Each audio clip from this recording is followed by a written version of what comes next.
Tapos dire din sa kuan daw. May pinakaunong. Yung gilabot, Romney. Positive din mo. Ay pang sa positive. Tapos Uy, dire. Frank, pamilya nung activity di ako. Galay sa babor.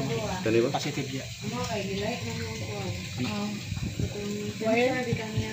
Oh, sensor. Green daw. Ay, wala Di ba? Basta ako na lang explain. Ako sa kwan.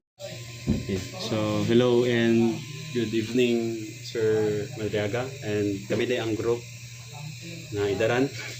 And karon among gi-perform ang first nga activity which is ang ginatawag nga space interface nga naa diri ang iyang instructions. And so far amo siyang na-achieve with the help pod sa akong kauban nga si Mamark, si John Mark Ordanisa, Ay sir.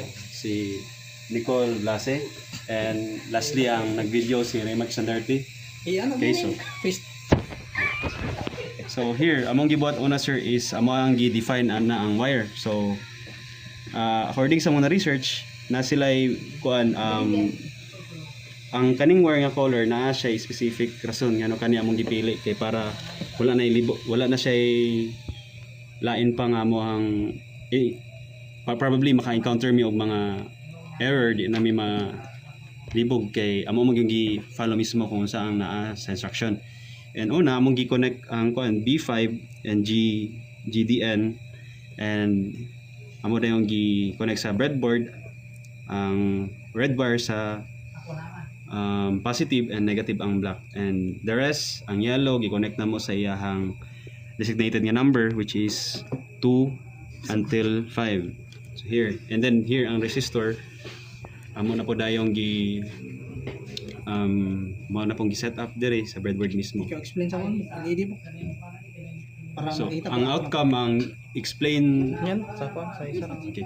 So here as you see sir nana siya indicator nga ni siga na sa green. And karon i-explain ni Mamark ang iyahang output unsa ba?